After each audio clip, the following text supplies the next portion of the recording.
place in the Vosburg Hotel. And we've been doing this for several weeks now for elementary classes. They come in, last about 25 minutes, we perform for them, we sing some old folk songs with them, and they leave. And then one of the things that we're pretty excited and proud of is when they leave, we give them one of these trading cards that I think most of you got. And on the back of the trading card is a little barcode right here that you can scan with your phone. And if you scan it, it'll take you to a website that tells you a lot more facts about San Jacinto. It'll tell you a little bit about the characters on your trading card and just a lot of just different facts and history to help you learn a little bit more about the valley. And then the Florence Nightingale story, the musical, the story of the woman who made nursing into an honorable profession at a time where it was very unpopular for women to be involved in the medical field. So we're looking forward to presenting both of those shows to you this evening. And without further ado, we will now present The Spirit of the Valley.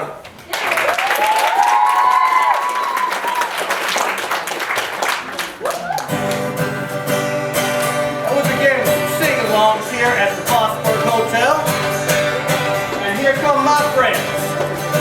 Help us sing along, and well, if you know the words, you can help us sing along as well. I've been working on the railroad all the livelong day. I've been working on the railroad just the last little time away. Don't you hear the whistle blowing? Rise up so early in the morning. Don't you hear the captain shouting? Nine up, blow your horn. Nine up, you blow. Nine up, you blow. Nine up, you blow your horn. Nine up, you blow. Nine up, you blow. Nine up, you blow your horn. Someone's in the kitchen with Dinah. Someone's in the kitchen, I know. Someone's in the kitchen with Dinah. Drumming on the old banjo. B-5, Billy-I-O. B-5, Billy-I-O. B-5, Billy-I-O. Drumming on the old banjo.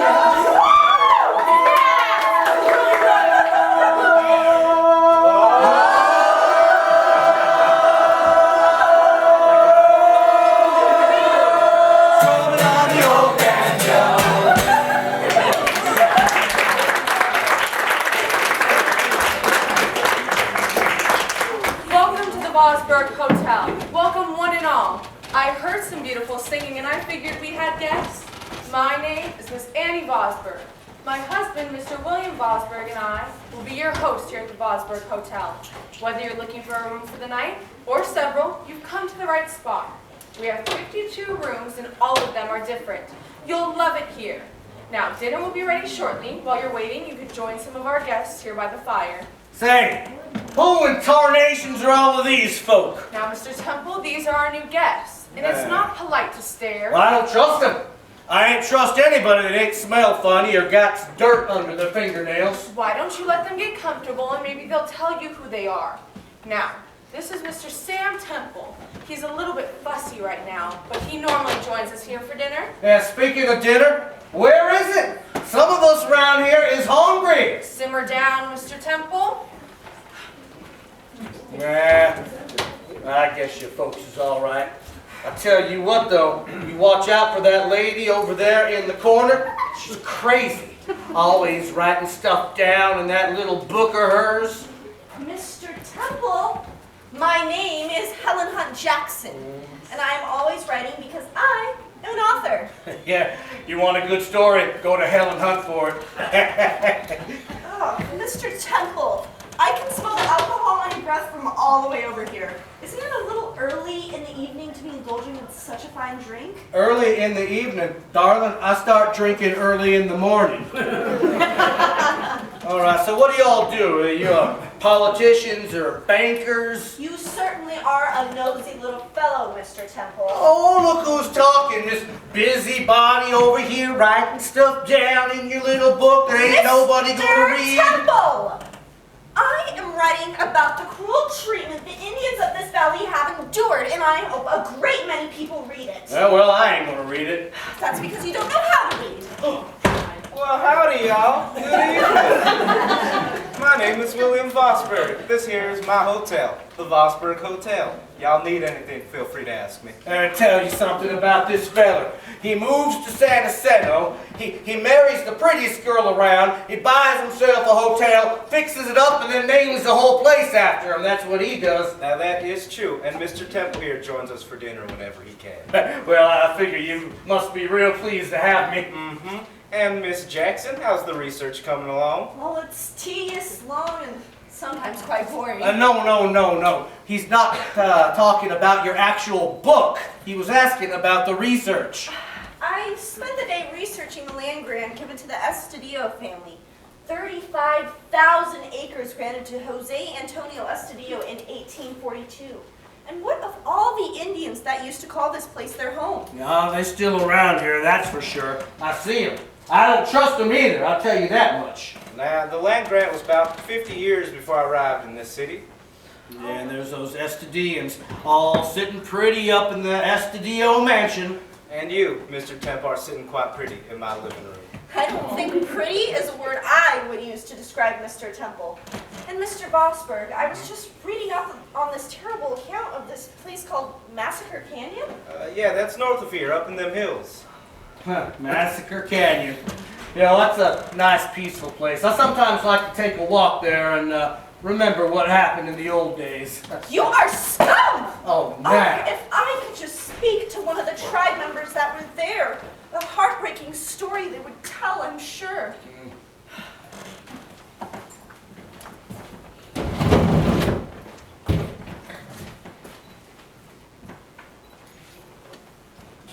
I'm a member of the Eva tribe of the San Jacintos, and I will tell you the story of my people. Our land was blessed, and during our final season together, we were very content. We were more than content. We were happy. Together we worked to grow our crop of chia, which we had grown in abundance. We sang while we worked, and in the evenings again, together around a fire. We told our children the stories of our ancestors, lest they be forgotten.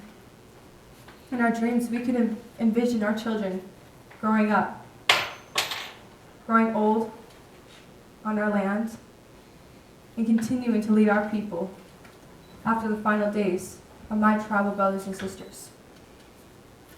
We were very blessed that season. Picture the most perfect day of your life, and imagine an entire season full of that same happiness. That was the final season of my people.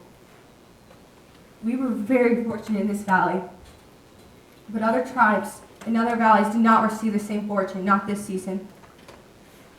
Rain did not fall in the skies of the Temecula's, and a terrible drought caused their crops to wither and dry in the fields. The Temecula's had no crops that season, so they came for ours. The Eva tribe we were peaceful, we did not want to fight. But this tribe was as hungry for war as they were for food. I remember hearing the sudden cry of battle as first blood was shed. Our warriors came running bravely into a storm of arrows and tomahawks, fires being lit to our homes. My tribal brothers falling to the ground, to the left and to the right of me.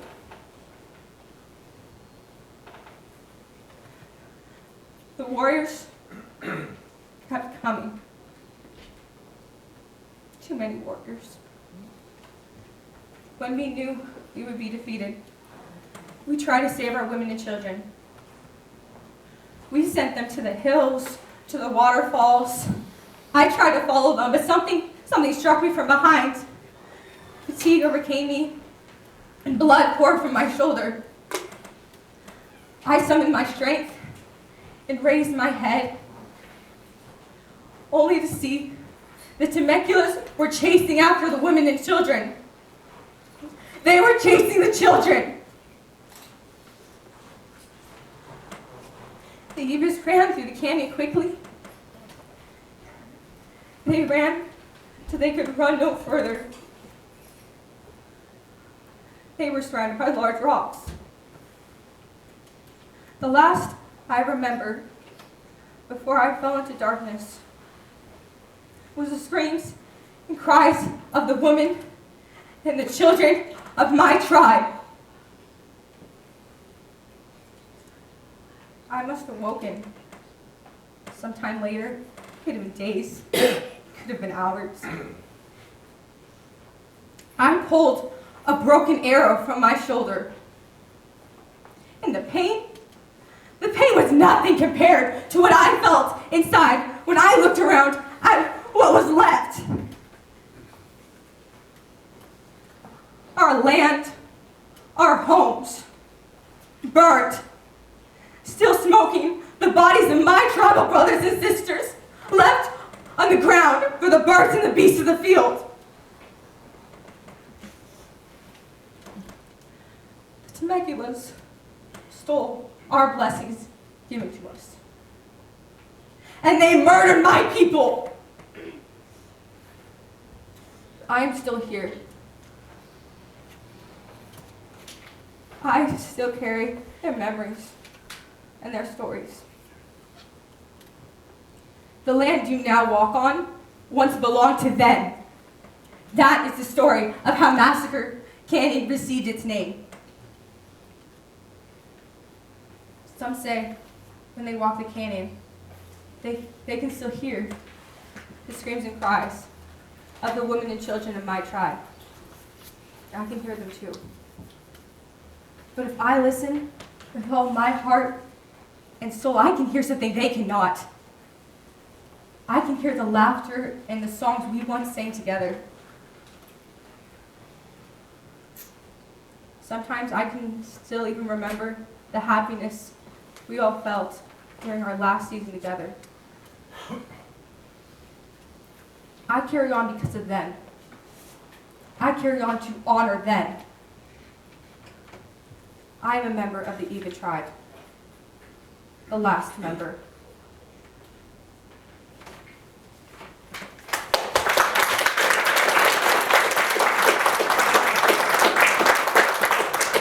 Hearing that story makes me feel such emptiness inside. I'm reminded of the cruelty that can exist in the heart of man, a state of malicious and much like... Mr. Temple! Are you sleeping? I must have dozed off. I needed my beauty sleep, but you know, Miss Jackson, I think you could use some beauty sleep too. I tell you what, it's too quiet here. Let's get another song going, shall we?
do love that song. I certainly do. Miss Jackson, I think it would behoove you to take a few voice lessons. Oh, Ma, who is that?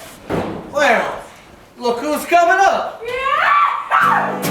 Hey, it's my old friend Minor Mac. Oh.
He stopped digging and I started, and I didn't stop ever. I haven't eaten and I haven't slept. I just kept clawing away until finally I found it shining there right in the walls of the mine. My friends, I am rich. Let me see that.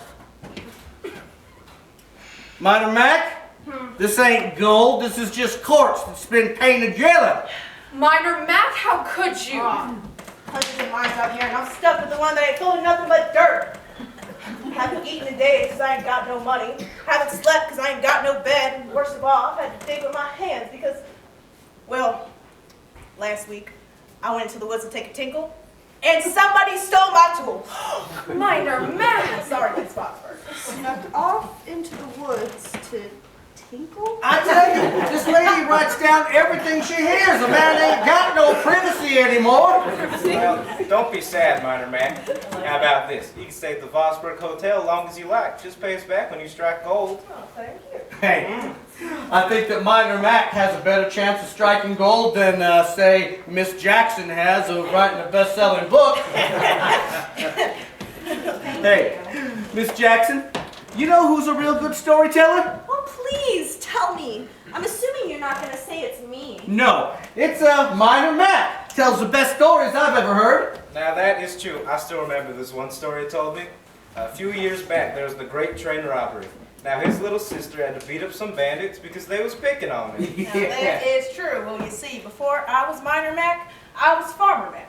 And before I was Farmer Mac, I was Veterinarian Mac. And before I was Veterinarian Mac, I was School Teacher Mac. And before I was School Teacher Mac, I was Sailor Mac. But before I was Sailor Mac, I was Storyteller Mac. And I can tell you the best story you've ever heard. Well, why'd you stop being a farmer, Minor Mac? All of my crops died. How come you stopped being a veterinarian, Minor Mac? All of the animals I was taking care of, they died. Why'd you stop being School Teacher, Minor Mac? I dismissed the class for recess. They done run off. Why'd you stop being a sailor, Minor Mac? I jumped in the ocean to take a tinkle, and the ship sailed off without me. Well, I've been waiting for you to come around and maybe hear one of your good stories, but I gotta tell you, I heard a good story the other day. Maybe you might like it. The story of Juan Bautista de Anza. You know him? You mean that fellow who was the explorer came around to these parts? That's right, that's him. Well, I heard a real neat telling of the story. Gather round.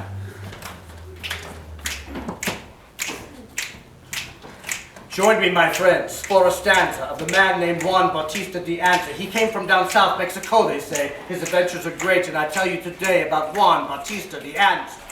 Juan Bautista de Anza. A captain in Mexico's military with his eyes set on California.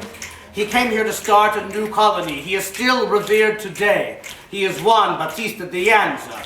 Juan Bautista de Anza. In the 1700s, there were land disputes. Open land could be hard to claim. Mexico needed settlers to be a refuge, occupying the open terrain. They sent Juan Bautista de Anza. Juan Bautista de Anza. He did not prefer to travel by sea. The dangers he feared were too vast. And so he decided to travel by land, though it was not as fast. The journey began at last. He did not set sail, but he blazed the trail, settlers and soldiers by his side. And as he passed through the territory so new, California was explored far and wide by Juan Bautista de Anza. Juan Bautista de Anza. His journeys have ended some time ago, but we remember his story well. He traveled far and near, he traveled right here, and his is the story we tell. He is Juan Bautista de Anza. Juan Bautista de Anza. I do love that story. You know, that sounds like a real neat fella. I bet you they named stuff after him, probably nature trails, maybe even schools. You think they're going to name anything after me? Maybe I'll make you a character in my book, Mr. Temple. Oh, I see. You're writing a romance, are you? Hardly. I'll make you the villain. The villain, even better. Boom, boom, boom. My, oh my. Mr. Temple, look. Someone's stealing your horse. Tarnation? I gotta go deal with this. I'll be right back. Save me a plate of dinner. You got it. Well, as it turns out, I did make Mr. Temple a character in my book. I changed his name to Jim Farrar. You see, when he caught up with the man who stole his horse, he shot him in front of his wife, Ramona. That's the name of my book, Ramona.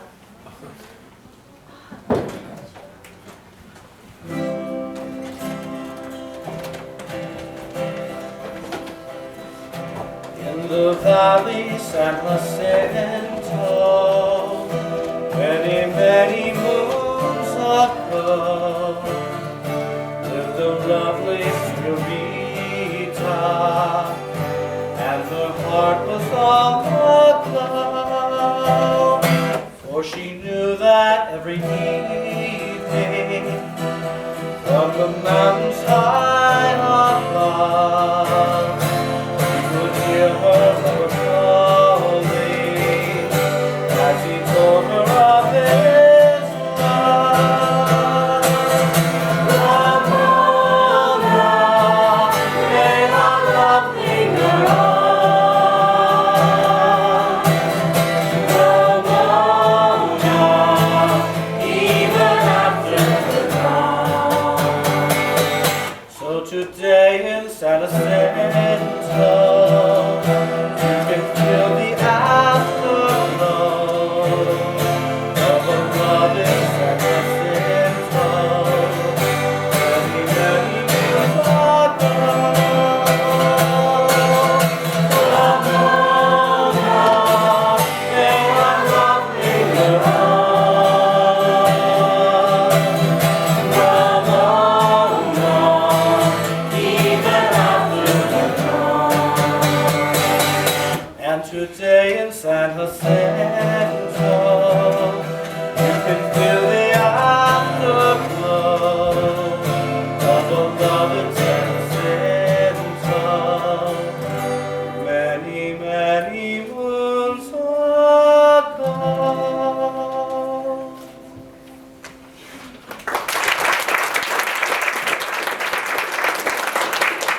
Well, even more beautiful singing. Now dinner's ready. Who's ready to eat? I sure am. I am too, and I'd like to thank you all for coming out to the Vosburg Hotel this evening. We hope you can come back and meet more of the amazing people from the San Jacinto Valley. Well, but before they leave, how about another song? Good. One more to send us on our way. This land is your land. This land is my land. From California to New York Island, from the redwood forest to the ocean water. This land was made for you and me. And I was walking As you walk, back in the highway. I saw the monkey that endless skyway. And I saw the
function of the Spirit of San Jacinto looks like. Again, we give this presentations to elementary students every Thursday right now, and we're really happy to do it and introduce them to people like William Vosburgh and the Eva tribe and even Sam Temple, and who really was the Valley's most notorious villain. I don't know why I got stuck playing him, but well, now everyone, we would like to invite you to sit back, relax, and enjoy as the San Jacinto Valley Academy Theater and Arts Department proudly presents the Florence Nightingale story.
I suppose I cannot blame you for staring at me. I'm not much to look at, am I? But yes, I am Florence Nightingale. I was born in 1820 and lived to the ripe old age of 90, which is surprising when I think of all the hardship I endured trying to make nursing the honorable profession it is today, instead of the horrible hobby it was back in my day. But I could not stand to see human sufferings, even though I was raised in a family of wealth and riches.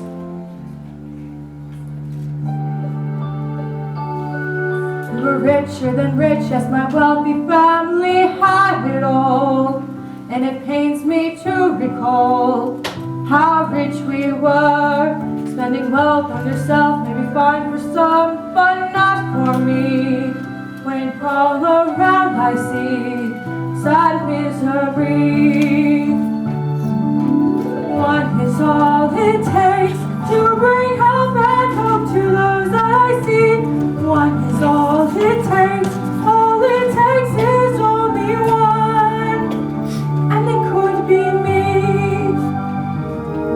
There are people to feed who cry out and bleed and bow their heads, because no tears are shed for those in need.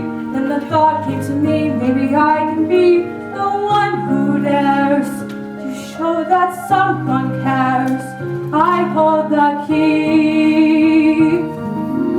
One is all it takes. You can change the world with all you can do.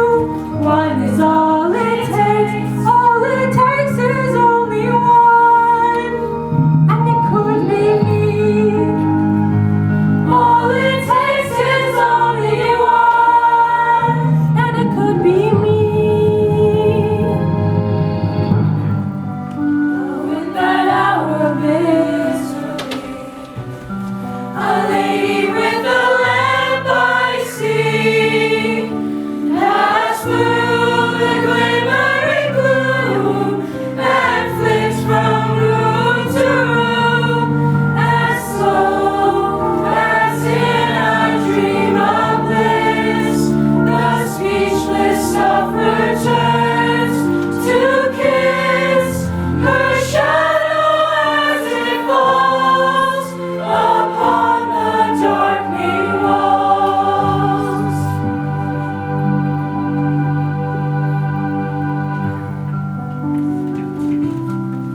I can still remember how young I was when I started my quest. My goodness, what's a young then? And here I am now, at the opposite end of my life. I could have chosen a completely different path, you know. I could have had wealth, riches, fancy dresses, not a single care in the world. I could have had what some might have called a good life. But I chose to become a servant in this world, instead of a master. I only look back now to reaffirm and rededicate myself to the one thing I chose to invest my life in, to serving other people. can't imagine anything be more rewarding.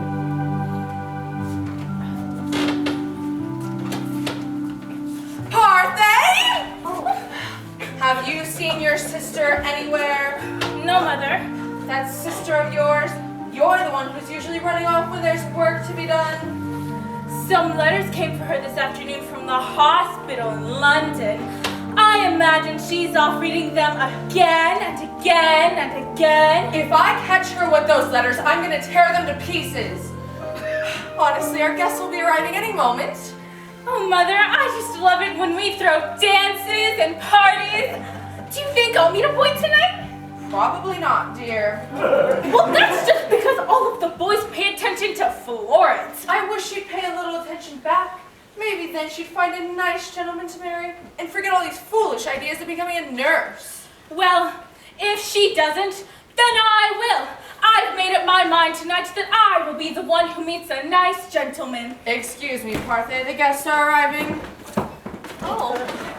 Florence, there you are. Parthay, why aren't you talking to the boys? Oh, they've only just arrived. Give me a minute or two and I'll make my move. If you could do me a favor and stay out of sight, maybe the boys will pay a little attention to me tonight. It would be my pleasure. If I have to attend another dance, I'll throw up. Florence! I'm sorry, Parthay, but it's true. In the letters I received today from London, I read of the terrible conditions that hospitals are in, and how dreadful it is for recovering patients. I long to be put to use in the place where I'm needed most, not wither and wait here attending dance after dance. Florence, those boys are staring at me. Well, by all means, go talk to them. One of them could be my future husband, you know. Good luck. Excuse me, miss. Yes? Who is that beautiful young woman? That's just my sister Florence. My name is... Watch as I administer my charms and render her spirit helpless. Oh. Don't waste your one dance with me, and she'll be completely spellbound. I like to dance. Save yourself a little. I'll look at my blue eyes and she'll forget she ever saw you. She could just easily look into my eyes. Your eyes aren't half as blue as mine. That's because they're brown. I like blue eyes. Enough talking. Time to make my move. I'll race you. Excuse me, miss. I truly wish that we could dance. Oh, mercy me. As you can see, I am entranced. You're in luck. We're starstruck and we love you. You're aware from your glare that you're in love too. I'll bring you joy. Silly boy. We'll have children by the score. I'll make you smile. You'll be beguiled. We'll live happily evermore. Do not fret. Your future set and we love you. You and me in harmony. Our whole life. My eyes are blue. Mine are brown. His are ugly. I match your gown. We're going down. Get out of town. And we love you. You're a rat, and you're a brat. I bid you adieu. Would you like some punch? Absolutely. I like punch. Wait, Florence, what on earth is the matter with you? Do you realize who those men were? No, who? Those were very respectable men, very wealthy and very interested in you. I want you to go back over there and introduce yourself. I'm just not interested. Not interested? Florence, this is what happens every time you receive one of those letters from the hospitals in London. It's just a phase. It's not a phase, Mother. I want to give my life to the service of other people. I want to help. I can make a difference. Florence, you were born into the life of luxury, and it would be foolish of you to give it all up to go and work in some dirty hospital.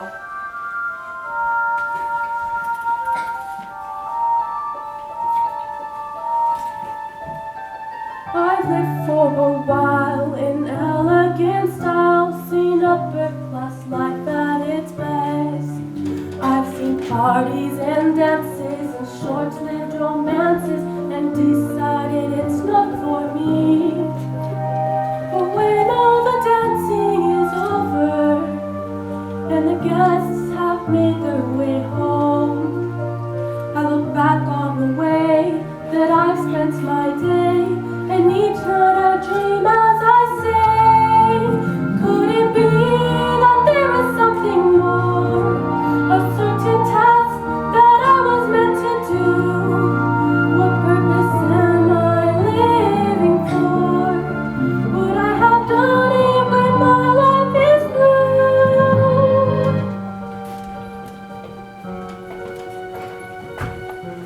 Mrs. Nightingale, thank you for the party, but we really must be going. So soon? There she goes! Oh, let's Wait, go! I'm single! Very single! Stop! You're embarrassing! Thanks a lot, Florence! You said you were going to stay out of sight! I'm sorry, Parfait. I tried. Florence, you know I only want the best for you, right? So if you really want to go and study medicine, then I'm behind you. Why don't you go and stay with your aunt in London for a few weeks? I know she'd love to have you whenever you like. And while you're there, you can go and visit the hospitals. I'll go right to her right now and tell her that I'm coming. Thank you, Mother. Of course, Florence. Why does Florence get to go to London? She won't last a week in that hospital. Once she sees how dirty it is and how hard she'll have to work, she'll be right back home and hopefully ready to marry.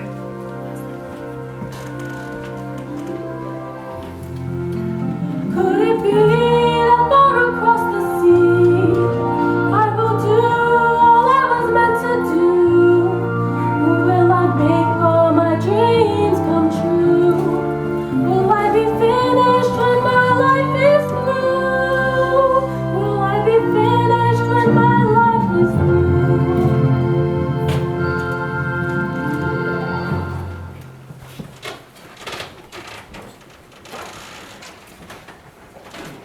Please, Florence, let me carry your bag. Oh, no, don't trouble yourself. Well, this is it. I hope you find what you're looking for here. All I'm really looking for, Pastor, is the opportunity to help others. Florence, I know you come from a wealthy family, so it's only fair that I tell you this now. You won't make a good living here.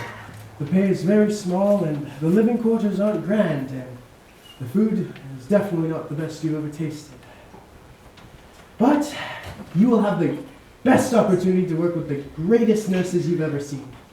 Pastor, while I'm here, just forget about what kind of family I come from. I already have. There's nothing I'd like to do more than join your team.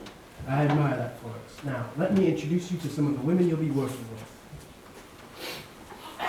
The pastor's coming and he's bringing some lady in with him. Quick, hide cards! Somebody grab him!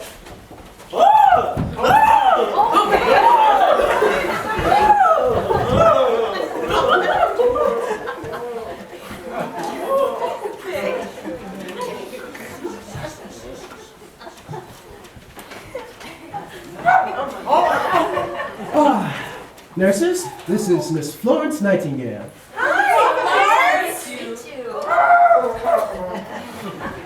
She will be working alongside you, and I trust you will make her feel right at home. Surely, yes!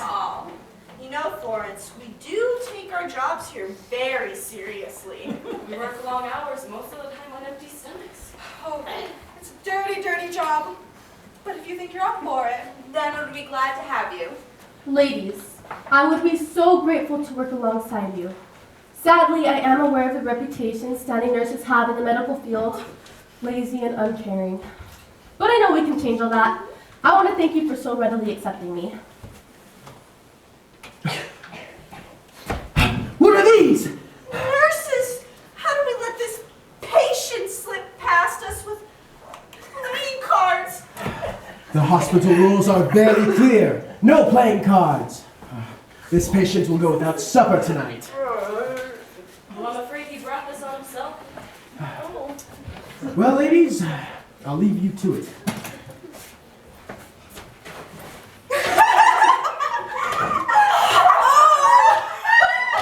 Did you hear?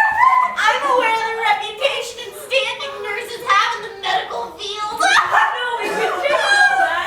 oh, that was beautiful, Florence. Oh, come on, girls.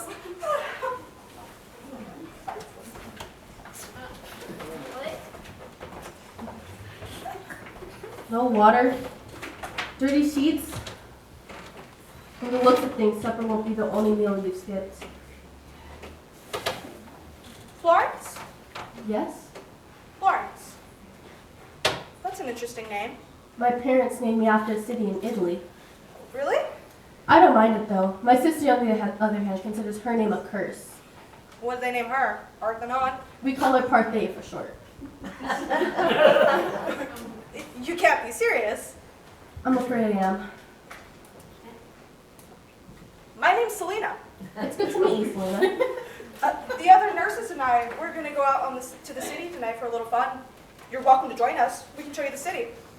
Who would watch the patients? They'll all be asleep. Don't worry. We do it all the time. I think I'm going to stay behind tonight. The sheets need to be washed in. I want to try to introduce myself and say goodnight to all the patients. I want to try and learn as many of their names as I possibly can. Florence, we don't get paid anything extra for putting in longer hours. Look, I'm not here for the money. If that's all I was after, I could have stayed home. I'm here to give my life to the service of other people. You meant all those things you said back there to the pastor, didn't you? Yes, I did. We all thought you were just trying to make yourself look good. Well, maybe another time. Good night, Selena. I am following my dreams, far away from the lives of kings and queens. There are people here, others won't come near. Let me know them, let me hold them, let me love them dear. Let me feel everything they feel. Let me be in the place where they are. Let me love with the love that's real. Let me reach that near and far. Why didn't Florence want to come? She wanted to stay behind to meet the other patients and wash the sheets. Did you tell her we only wash the sheets every 2 weeks and that most of the patients would be dead by morning? No, I didn't want to discourage her. She seems to really care about the patients. It's only her first day. She'll be burnt out by the end of the week. As the days and the weeks go by, for the sick and the wounded I cry. Even if it's only for a short time, let them share their hearts with mine. Let me do what needs to be done. Give me strength, I need, I pray. Let me finish the task I've begun and work harder every day.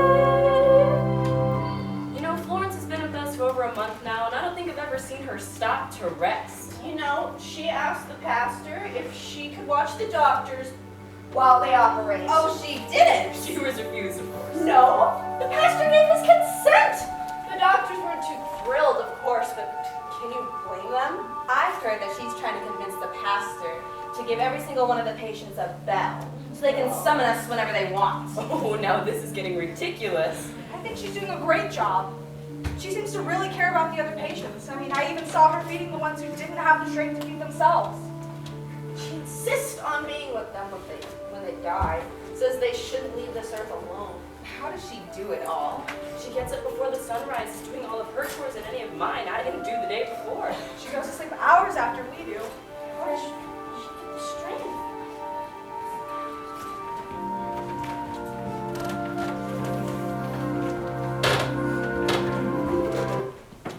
As the days and the weeks go by, for the sick and the wounded I cry. Even if it's only for a short time, let me share their hearts with mine. Florence, may I have a word with you? Of course, Pastor. Florence, in the short while that you've been with us, you've done a wonderful job. Patients are recovering so much faster, and, well, the patients we thought wouldn't even recover are walking around as if nothing were wrong with them. The hospital is as organized as, well, I've ever seen it. Never seen it so clean. Thank you. Thank you, Pastor. I believe I found my calling. Good. I'm glad to hear that, Florence. But now for the real reason I called for you. No doubt you've read in the papers about the war we're fighting in Crimea. You know, Russia? I don't have much time to read the papers, but I'm sure everyone knows well of the war. Florence, reports show that Russian forces are devastating our armies.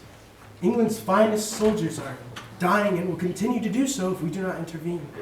Medical supplies and doctors are, well, in low supply, and I fear for the worst. Florence, I've seen you work miracles here. I want to send a team of your nurses and you to the Crimea to help the doctors and soldiers there. I will gladly go. Florence, don't answer so quickly. This is a very dangerous task. You're going to be fighting a political war as well as a physical one. The male doctors will not approve of female nurses assisting. I understand. I will go and serve at the capacity that I am able. Florence, I've seen you single-handedly turn this hospital around for the better. The hospital won't be the same without you, but I know you'll be a blessing to the doctors and soldiers in the Crimea. Go with God.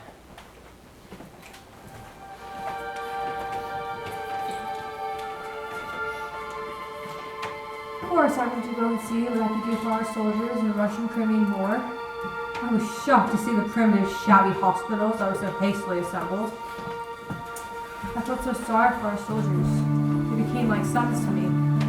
The conditions were terrible, and I found those doctors to be callous and uncaring.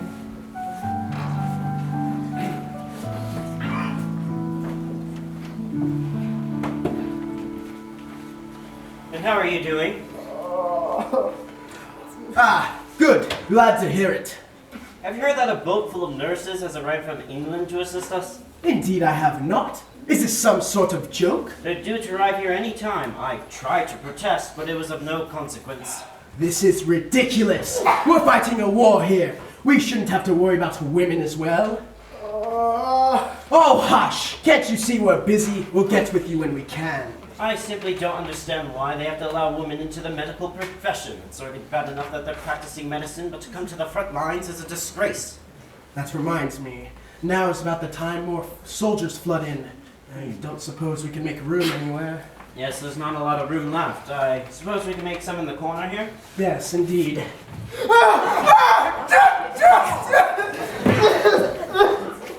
That wasn't so bad now, was it? Good heavens, this man needs an operation right away. Ah, indeed. Look at that. It's blue. Better than when it was green yesterday. Yes, we shall amputate it. But let's have lunch first. Ah, of course. And a short nap. Don't want to doze off during operation now, do we? Right, we'll be back in a couple hours to amputate this leg of yours. Yes. Try not to walk on it while we're gone. Farewell, soldiers.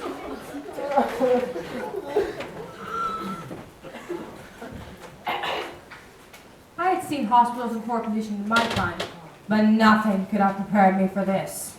Still, I kept my composure for the sake of the patients and the nurses. Dear heavens, what is that awful smell? The sewage is backed up. Ugh, these men's bandages haven't been changed in days. And these patients, they're all dehydrated. How could they live like this? They can't.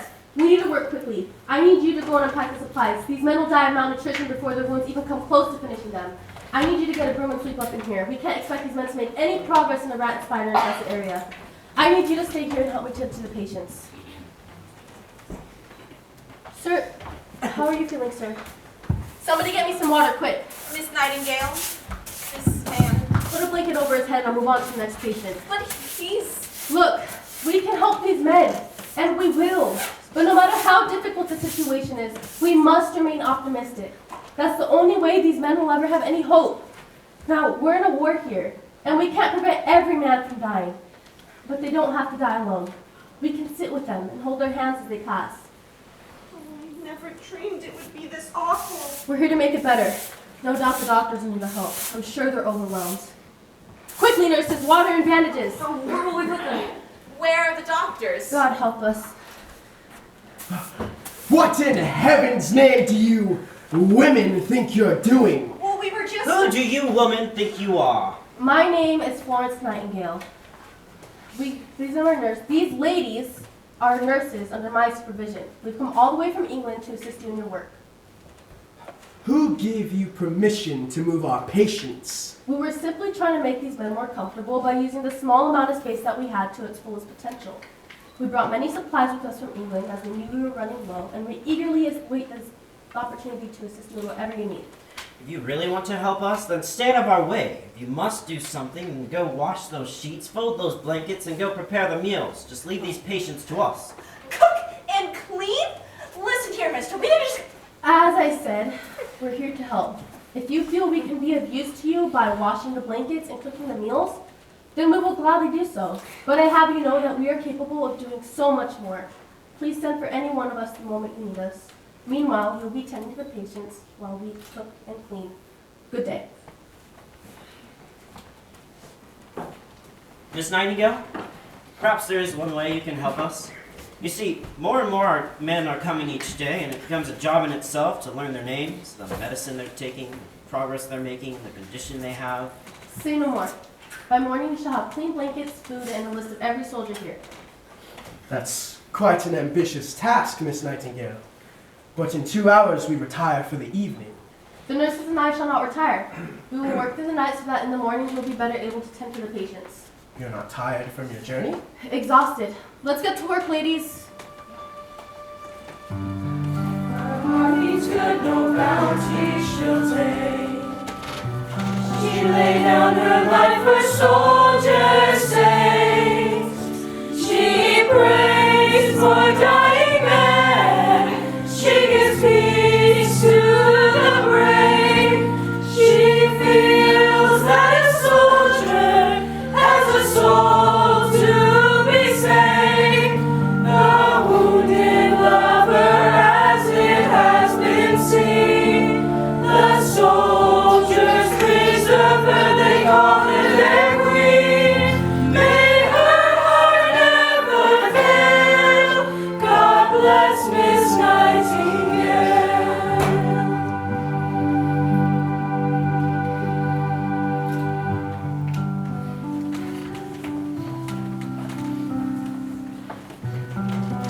You hardly recognize this is the same hospital since the nurses have been with us. Indeed. Miss Nightingale and her team of nurses have truly been a blessing to us. The patients are recovering so much more quickly. And, well, the hospital's so clean I'd even eat at this hospital now. Yeah, I would too. She's such an amazing person, a wonderful member of our staff, including her nurses. In fact, Miss Nightingale knows the name and condition of every man here. Does she ever stop working? I don't believe I've ever seen her sleep. I don't know how she does it. Look, here she comes. Good evening, doctors. I'm just making my rounds. Good evening, evening. Miss Nightingale. Now, we were here just taking inventory, but we'll leave you to your task. Farewell then, gentlemen. Miss Nightingale, Yes, John? you remember my name? Of course. You're a war hero. I can never forget your name. Could you just sit with me for a while? It's been terribly lonely. I can't wait to go home. I miss my family. I'm sure they miss you too. I pray to God that this war will end soon so we can all return back to our families. Do you think you can help me write a letter to my family? I can't use my hands. Of course, John. Let me just get some paper.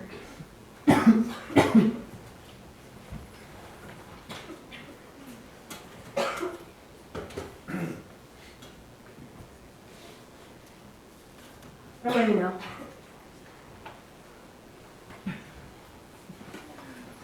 So, No, rest.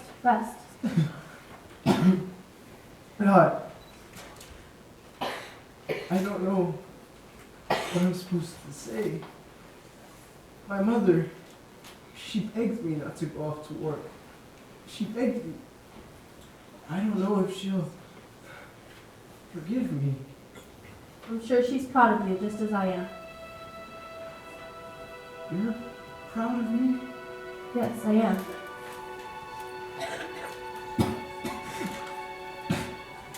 Miss Nightingale, just tell my family I love them.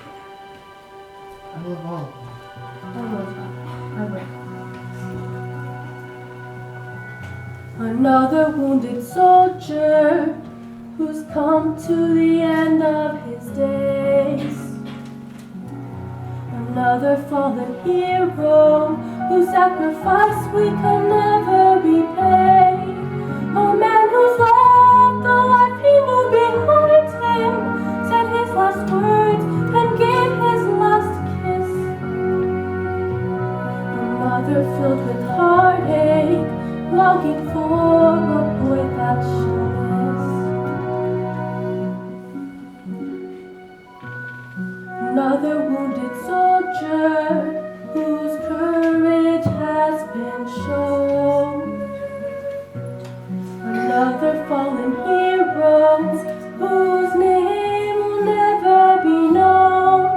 And all around are other wounded soldiers whose candles of light have grown dim. But for this wounded soldier, dear God, please take care of him. To the family of John Walters, I truly regret to inform you of your son, John's death, on the night of February 18th.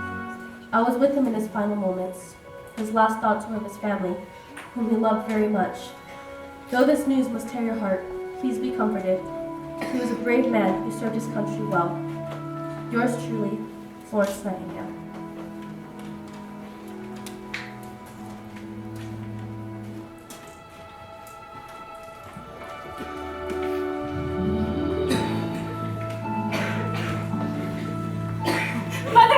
Florence's ship has just docked. We should see her anytime. Good. Is there something wrong, Mother? No, I'm just a little worried. I have been ever since we received word that she contracted the Crimean fever. I was too.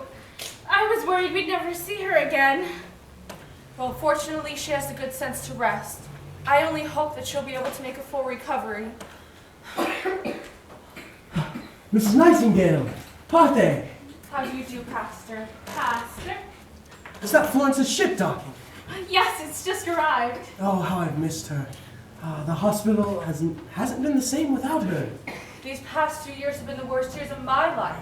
Constantly worrying about my little girl in the middle of a war. And then, when I received word that she contracted the Crimean fever, I thought I'd fall to pieces. We were all very worried for her. But God protected her. And look at the hero she's become. Thanks to her team of nurses, so many of our brave soldiers are alive.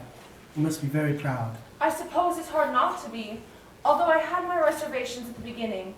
But now that she's been a nurse for 2 years, I hope she's ready to come home, settle down, and start a family.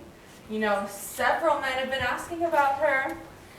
Do you think any of them would be interested in me, Mother? Probably not, dear. Florence! Mother! Parthe! Pastor! Oh, darling, come here. Oh, darling. When was the last time you slept? You look like you're 100 years old. Look at the bags under your eyes. I'm afraid the Crimean fever has taken its toll on me, Mother. But compared to others, I was let off easy. Florence, you have the weary face of a servant, and I can't think of anything more lovely. Thank you, Pastor. Come on, Florence, let's be getting home. Your father will be anxious to see you. Oh, yes.